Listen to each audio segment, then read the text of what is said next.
Umgadli we-Kaizer Chiefs uKhanyisa Mayo kulindeleke ukuthi aphuthelwe yinyanga yokuqala yesizini ka-2026-2027 kulandela ukuhlinzwa. Lo mgadli uhlinzwe ngemuva nje kokuphela kwesizini edlule, kanti lokhu kumvimbe ukuthi aye eSpain neqembu lamakhosi uhambeni lwalo lwamalungiselelo esizini entsha ngaphansi komqeqeshi omusha uFernando da Cruz. Ngesizini edlule amaGlamour Boys athokozela isizini yawo ehamba phambili ngaphansi kobuholi bezobuchwepheshe bukaCedric Gaza noKhalil Ben Yosef lapho eqede khona isizini kwi-top 3 kubhethwe Premiership.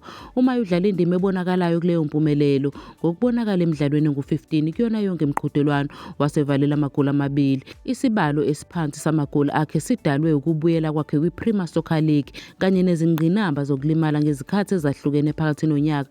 Umayo wafika eNacharene ebolekiswe yiqembu lase-Algeria i-CR Belouizdad ngoSepthemba wonyaka odlule, kanti ngemva kwalokho izinkunzi zaseSoweto zathatha isinqumo sokumthenga unomphela.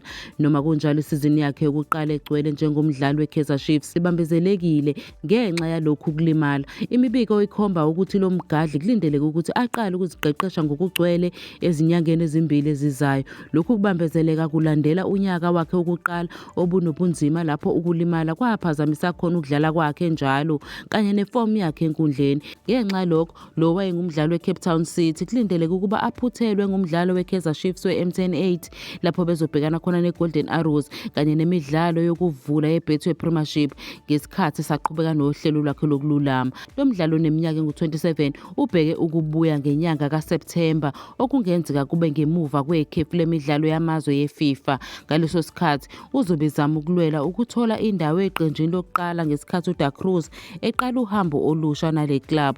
Okwamanje uMayo uzoqhubeka nohlelo lwakhe lokululama kanti iKaizer Chiefs isaqhubeka namalungiselelo ayo esizini entsha ngaphandle komunye wabadlali bayo.